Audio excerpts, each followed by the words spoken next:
출애굽기 32장입니다.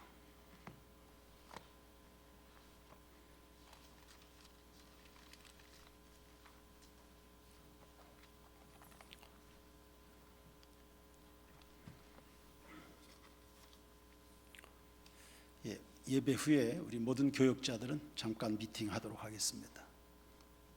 그리고 민태수 권사님이 계속해서 몸이 좋지 않으신데 우리 성도들, 특히 권사님들은 많이 또 챙겨주시고 기도해 주시고 전화도 해주시고 또 신방도 해주시고 그러면 좋겠습니다. 출애굽기 32장 15절에서 20절까지 한 절씩 교도하겠습니다. 모세가 돌이켜 산에서 내려오는데 두 증거판이 그의 손에 있고 그 판의 양면 이쪽 저쪽에 글자가 있으니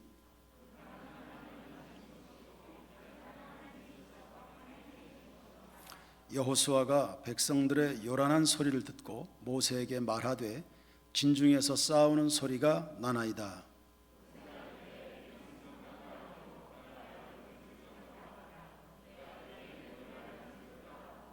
진에 가까이 이르러 그 송아지와 그 춤추는 것들을 보고 크게 노하여 손에서 그 판들을 산 아래로 던져 깨뜨리니라.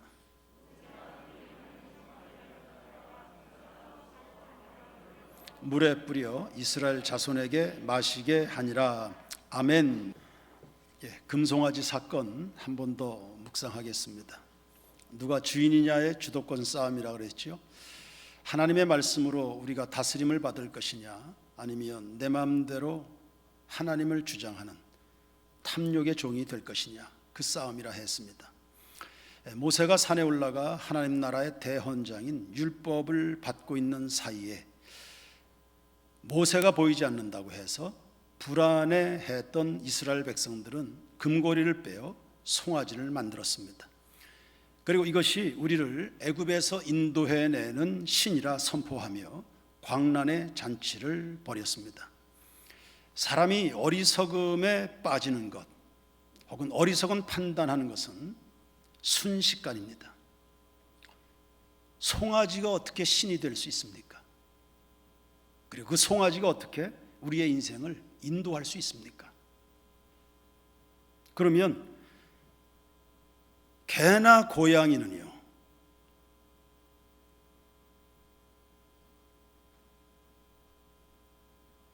그 옛날에 송아지를 위해서 금고리를 다 빼서 바쳤던 그런 사람들과 오늘날 개나 고양이에게 집착하는 사람들은 어떤 것일까요?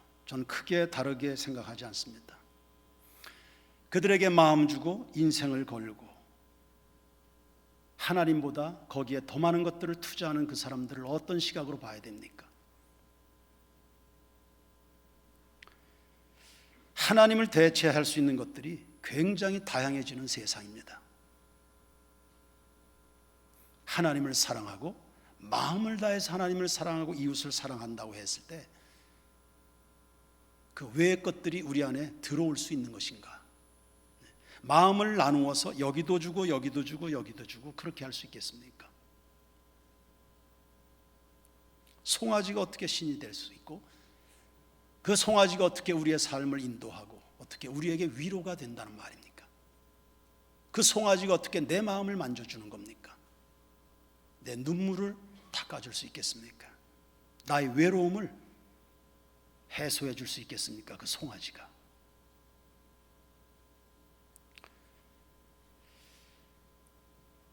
산 아래로 내려온 모세가 그 광경을 보자 대노해서 율법에 새겨진 두 돌판을 던져서 깨뜨렸습니다.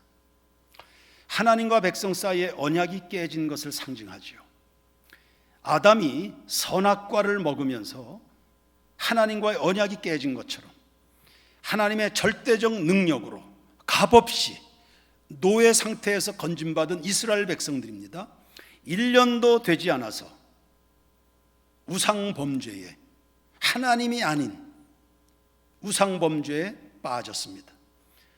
하나님만을 예배해야 될 거룩한 공동체로서의 의무를 단번에 파기해버리고 만 겁니다. 그런 이스라엘 백성들에 대한 하나님의 실망과 진노, 그걸 모세가 대신 표현하고 있습니다. 하나님의 실망은 7절에 잘 나타나 있습니다. 7절 말씀을 보시면 하나님이 모세에게 말씀합니다. 애굽 땅에서 인도하여 낸 네 백성이 하나님이 이렇게 말씀합니다. 아니, 하나님의 백성이지 왜 모세 백성입니까? 그만큼 하나님이 상처를 받으신 겁니다. 실망이 그렇게 크신 겁니다. 이스라엘 정말 말 잘못했습니다. 이스라엘을 인도한 것은 하나님이십니다. 모세가 아니지 않습니까? 근데 모세가 안 보이다고 그래서 불안해서 송아지를 만들었습니다. 하나님은 원래부터 보이지 않았습니다. 이스라엘은 하나님보다 모세를 더 의지했다는 뜻입니다. 그래서 내 백성이 아니라 네 백성이다. 그러니까 네가 책임져라.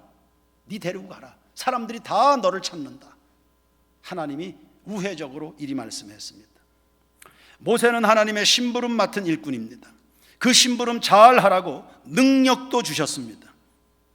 따라서 이스라엘은 모세를 보면서 하나님을 느낄 수 있어야 하는데 하나님을 보지를 못합니다.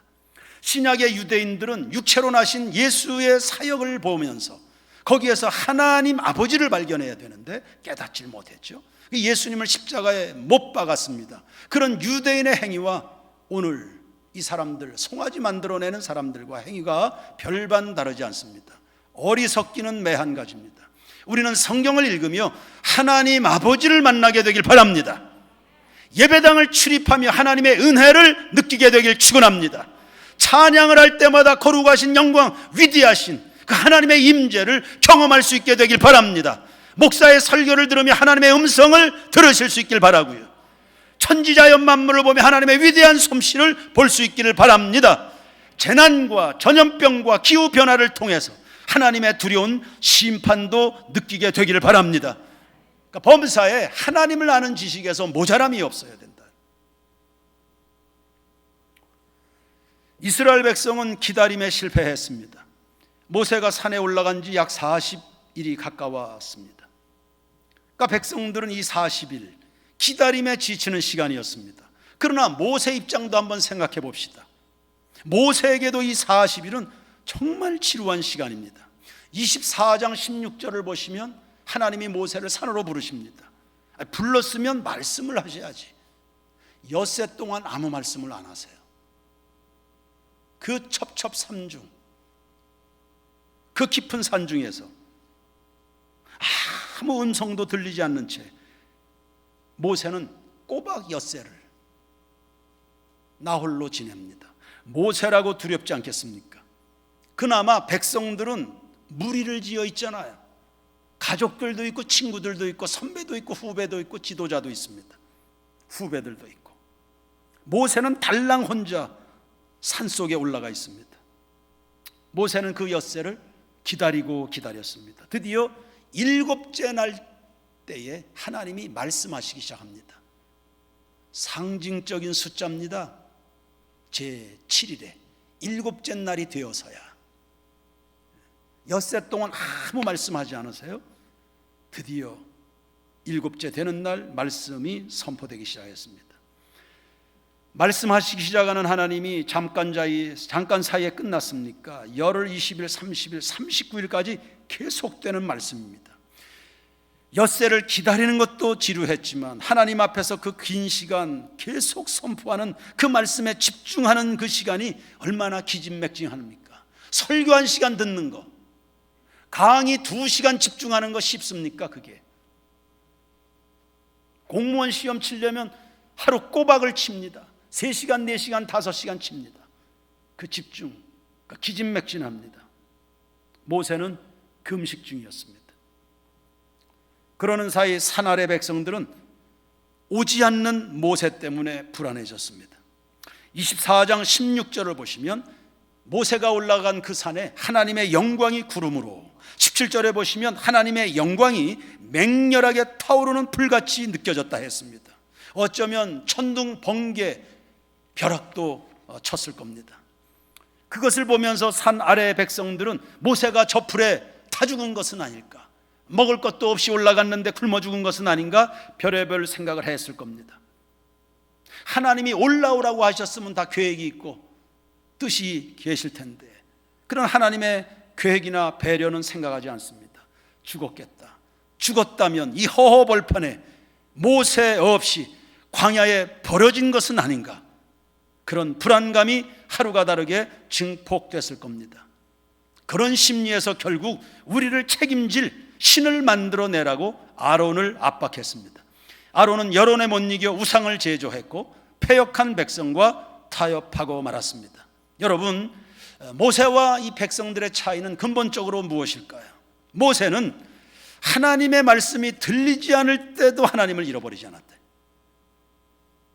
하나님이 잠자코 계신 그 중에, 하나님이 침묵하고 계신 가운데도 하나님을 떠나거나 의심하거나 배신하거나 그 믿음이 흔들리지 않았다는 사실입니다. 여전히 기다립니다. 말씀하실 때까지 기다립니다. 신뢰감을 가지고 그렇게 합니다. 그러나 백성들은 모세가 보이지 않자 지금까지의 하나님을 잃어버렸습니다. 어떻게 잃어버릴 수 있을까요? 그 하나님을 어떻게 잃어버릴 수 있습니까? 그 손에서 하나님을 놓아버렸습니다.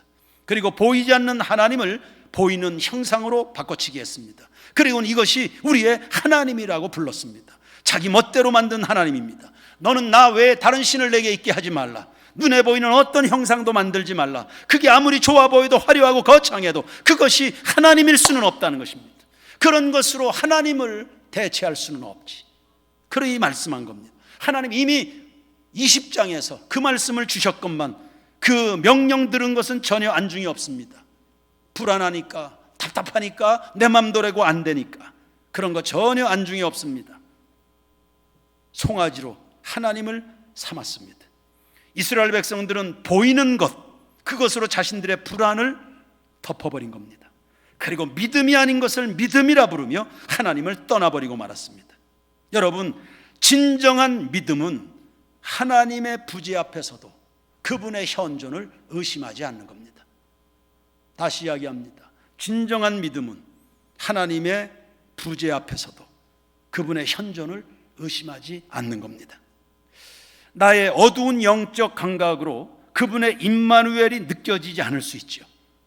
내가 느끼지 못한다고 하나님이 아니 계신 겁니까? 내가 보이지 않는다고 하나님이 아니 계신 겁니까? 오늘 오전에 하나님이 우리와 함께 하신다는 약속의 5가지를 이야기했습니다. 임마누엘을 이야기한 겁니다. 그러나 내가 영적으로 어두워서 혹은 하나님이 뜻이 계셔서 나에게 침묵 얼마든지 하실 수 있습니다. 그러나 하나님이 안 느껴진다고 해서 그분의 현존을, 그분의 존재 자체를 의심할 수 있는 겁니까? 믿음은 바라는 것들의 실상이요 보지 못하는 것들의 증거라고 했습니다. 믿음은 보이지 않지만 하나님을 따라가고 들리지 않는 그 말씀을 기다리는 것입니다. 고린도후서 4장 7절에 우리는 믿음으로 행하고 보는 것으로 행하지 아니한다 했습니다. 그러므로 그저 잘 보인다고 해서, 손에 잘 잡힌다고 해서 따라가는 것, 그건 유혹입니다. 요즘은 참 불안한 세상을 살아가고 있습니다. 모세가 기다리던 백성들, 모세를 기다리던 백성들만큼이나 지금 앞일을 예측하기가 참 어렵습니다. 코로나 종식을 2주씩 해서 2년 동안 기다렸습니다. 그렇게 기다렸는데 아직도 진행 중입니다. 더 큰 문제는 코로나 이후죠. 언택트 시대니 경험해보지 못한 이 가상현실의 세계니 이런 미래가 우리에게 다가오고 있습니다. 이제 인류는, 그리고 교회는 정말 새롭고도 낯선 현실에 부딪히게 될 겁니다. 뭐가 어떻게 무슨 일이 벌어질지 모르겠습니다. 저 극지방에선 빙하가 녹아내립니다. 알프스 산에선 만년설이 하루가 다르게 사라지고 있습니다. 이런 현상들이 불안하게도 우리의 믿음의 길을 가로막고 있습니다. 그러나 성도 여러분, 바로 이러한 순간에 흔들리지 않게 되기를 바랍니다. 어제 하나님이 오늘의 하나님이십니다. 애굽의 하나님이 시내산에서의 하나님이십니다. 시내산의 하나님이 광야의 하나님이 되실 겁니다. 광야의 하나님이 가나안에서의 하나님이 되실 겁니다. 2000년 전에 그 구원자 예수는 오늘 여기에 우리의 예수이신 줄로 믿습니다. 아브라함의 언약을 성취하신 하나님께서 오늘도 우리에게 말씀하고 계십니다. 그분은 어제나 오늘이나 영원토록 동일하시지요. 그물의 말씀 1.1획도 변함이 없으십니다. 우리는 언약의 말씀을 믿습니다. 볼지어다 세상 끝날까지 내가 너희와 항상 함께 있을 것이다 말씀했습니다. 눈에 보이는 세상은 빠르게 옷을 갈아입고 있습니다. 우리의 눈을 현란하게 합니다. 가만히 있다가는 뒤처질 것 같아요. 그러나 그럴수록 눈을 감고 말씀하실 하나님 앞에 기다리시고 그분의 말씀에 귀를 기울이시길 바랍니다. 성도 여러분, 우리가 살아가는 하늘 아래의 세상은 누군가에 의해서 얼마든지 조작될 수 있는 세상입니다. 그 조작에 수도 없이 사람들이 출렁거렸습니다. 그런 거 알고 있습니까? 비근한 예를 들어볼까요? 이건 비근한 예입니다. LPG 차량 좋다고 해서 너도 나도 다 LPG 차량 사도록 만듭니다. LPG 가격 한참 올라갔습니다. 지금 LPG 차량 몇 퍼센트나 되는지 모르겠습니다. 디젤 차량 좋다고 해서 디젤 차량 엄청 또 풀었습니다. 지금은 환경 오염의 주범으로 내몰고 있습니다. 디젤 차량 지원도 해줘가면서 디젤 가격 올라갔습니다. 태양광 사업 그거 돈 된다고 해가지고 엄청 홍보하고 지원해주고 환경 오염의 주범이 되어갑니다. 태양광 패널이 이제는 전기차 풀어내고 있습니다. 전기차에 들어간 그 배터리를 다 어떻게 처분할 건데요? 그 우주 쓰레기가 될 예정입니다.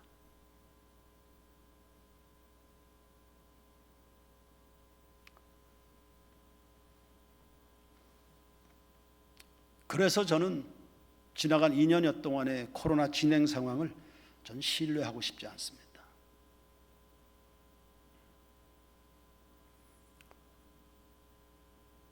유행 따라 사는 거 아닙니다. 그리고 여론 따라 사는 거 아닙니다. 광고해야 된다고 해서 거기 솔깃할 게 아닙니다. 뉴스 따라 사는 것도 아닙니다.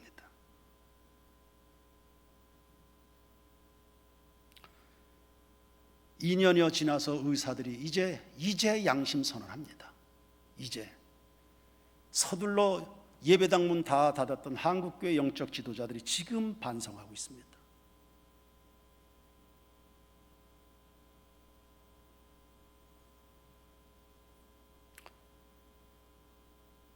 결코 조작될 수 없는 유일한 한 가지 진실, 우리는 성경만을 믿습니다. 그리고 변함이 없이 언제나 그 자리에서 한결같이 우리를 맞아주시는 예수 그리스도와 성령의 인도 따라 살아갈 뿐입니다. 저는 그 성령님의 인도를 따라 우리 교회를 목회할 겁니다.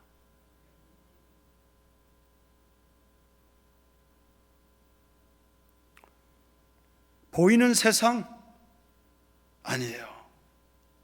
눈을 감고 잠잠히 말씀하신 하나님 앞에 귀를 기울여 보면 여러분의 나아갈 길이 훤하게 밝혀집니다. 그래서 급한 일이 생기고 혼란한 일이 벌어질수록 판단하기를 좀 멈추시고 함부로 말을 내지 마시고 나하고 다르다고 해서 비난할 것도 아니고 원수 삼을 것도 아니고 성령께서 여러분 마음속에 깊이 영향력 있게 역사하시도록 여러분의 마음과 판단을 성령 하나님께 내어 맡기십시오. 그분이 여러분 인도해 가십니다. 우리가 확신하는 것은 한 가지 분명합니다. 무릇 여호와를 기다리는 자가 복이 있으리로다. 보이지 않지만 언약의 하나님께서 때가 된즉 반드시 생명의 길을 열어주시리라는 믿음을 가지시기를 축복합니다. 나사로의 누이들은 예수님을 기다리다 못해 낙심을 하고 예수님을 원망했습니다. 평소에 예수님과 나사로 가족은 아주 친밀한 가족이었습니다. 그런데 자기 오라비 이 나사로 문제로 해서 그 누이들이 마음에 병이 왔습니다. 예수님에게 원망하는 겁니다. 왜 늦게 오시냐고. 그러나 그 누이들의 생각하고 다르게 예수님 좀 늦게 도착하셨는데 예수님은 더 크고도 놀라운 계획을 갖고 오셨습니다. 나사로를 죽음에서 살려내셨는 줄로 믿습니다. 그리고는 선포하셨죠. 내가 말하지 않았냐. 믿으면 네가 하나님의 영광을 볼 것이다. 네가 믿으면 하나님의 영광을 볼 것이다. 가장 흔들리는 그 순간, 가장 눈에 보이는 것 없는 그 순간이야말로 바로 믿어서 하나님의 영광을 볼 수 있는 기회라는 사실 기억하시길 바랍니다. 그러므로 믿는 자들에게는 위기는 언제나 기회가 되는 겁니다. 나사로를 살려내셨습니다. 우리는 거기에서 발견해야 됩니다. 하나님은 결코 당신을 따르는 사람들을 실망시키지 아니하시는구나, 버리지 아니하시는구나. 그러니 우리는 약속을 붙들고 기도하고 사랑하고 예배하고 전도하고 기다려 하나님의 놀라운 은혜를 맛볼 수 있게 되길 바랍니다. 불안함에 무릎 꿇지 마십시오. 조급함으로 말에 실수하지 마십시오. 내가 정해놓은 시간에 갇혀서 하나님 버리지 마십시오. 친구 목사님 교회에 최근에 한 남성이 등록했습니다. 청년 때 한 자매와 결혼하면서 교회 나가기로 약속을 했지요. 그 자매 부모는 장로님, 권사님이셨습니다. 예수 믿어야 내 딸을 준다. 그래서 장가가고 싶은 마음에 이 형제가 약속을 해놓고는 교회를 안 나갔습니다. 무려 23년이나 안 나갔습니다. 그래도 장로님, 권사님 이 두 분은 딸 가정을 위해서 계속 기도했죠. 포기하지 않고 기도했습니다. 저 멀리 부여에 계신 장로님 부부인데 23년간을 계속 기도했습니다. 그러더니 어떤 일이 일어났을까요? 이 남편이 교회를 안 나가니까 자매도 슬슬 신앙이 떨어져 간 겁니다. 그게 편하니까요. 믿음 없는 남편과 그냥 편하니까, 부딪히기 싫으니까 아내도 슬슬 신앙을 까먹기 시작했습니다. 교회 빠지기를 쓰고 성경이 어디 있습니까? 기도 생활이 어디 있습니까? 장로의 딸로 자라난 자매인데 이 지경이 됐습니다. 하나님이 사라진 자리에 세상이 야금야금 들어왔습니다. 이 자매가 술 마시기 시작하고 세상 재미에 세상 친구들과 어울려 지내기 시작했습니다. 그 세상을 따라서 이 자매에게 귀신이 들어왔습니다. 완전히 사로잡아 버렸습니다. 자매가 미쳐버린 겁니다. 자식들 앞에서 회개한 짓을 사정없이 합니다. 귀신이 계속해서 날 보러 죽으라 그런다. 그러면서 이 자식들 보는 앞에서 막 아파트에서 뛰어내리려고 막. 그러니까 집안이 난리가 났습니다. 귀신이 나보러 죽으라 그런다. 계속 속에서 죽어라. 집안이 난리가 났죠. 그런데 하여튼 여차여차해서 이 목사님 교회로 이 자매가 연결이 됐습니다. 예배드리고 예수의 이름으로 귀신을 쫓아내고 드디어 남편이 하나님 앞에 회개하고 23년 만에 무릎을 꿇은 것입니다. 온 가족이 다 예수 믿고 구원을 받게 됐죠. 그러면서 이 이야기를 들려주면서 친구 목사님이 하는 말이 기도는 반드시 응답이 된다. 기도는 반드시 응답이 된다. 그러니까 딸 가정 위해서 23년을 마음 졸이면서 기도했던 이 장로님 부부가 서울로 올라와서 부여에 계신 분인데 딸 가족들하고 함께 주일 예배 드리겠다고 우리 친구 목사님 교회로 온 겁니다. 와서 함께 예배를 드리면서 정말 감사해서 눈물을 줄줄, 목사님 고맙습니다. 우리 딸 가정을 살려주셔서 감사합니다. 이 이야기를 며칠 전에 친구 목사님이 제 앞에서 들려준 이야기입니다. 기도는 반드시 응답이 된다. 무릇 여호와를 기다리는 자는 복이 있도다. 포기하지 않으면 선한 일을 행하다 낙심하지 말라. 때가 된즉 하나님이 도우신다, 이루신다, 역사하신다. 우리 재인교회 성도들은 언약의 백성인 줄로 믿습니다. 언약의 자녀들입니다. 기다림에 실패하지 마시길 바랍니다. 기다리다가 한눈 팔지 마시길 바랍니다. 인생의 스케줄을 여러분 스스로 정하지 마십시오. 세상이 아무리 어수선해도 하나님의 말씀을 붙들고 믿음으로 살아가는 성도들에게 반드시 영광과 축복의 순간을 가져다 줄 줄로 믿습니다. 그러니 기다림의 시간을 창조적 시간으로 채워가시길 바랍니다. 하나님을 기쁘시게 할 것이 무엇인가? 무엇으로 하나님을 기쁘시게 할 것인가? 무엇으로 하나님을 기쁘시게 할까? 거룩한 고민과 계획과 꿈을 가지고 그렇게 살아가는 성도들 되기를 바랍니다. 하나님이 우리 손에 들려준 약속의 지팡이 5가지 여전히 예배하고 여전히 찬송하고 하루에 7번씩 찬양하고 하나님 앞에 기도하고 기도 없이는 살아가지 마시고요. 그리고 때를 얻든지 못 얻든지 복음을 전하면서 그리고 아무도 하려고 하지 않는 그 사랑을 제가 하겠습니다. 우리 손에 들려준 이 약속의 지팡이 5가지를 붙들고 이번 한 주간도 다 같이 승리하시고요. 간증거리가 다 여러분의 이야기가 되기를 주님의 이름으로 축원합니다. 축원합니다.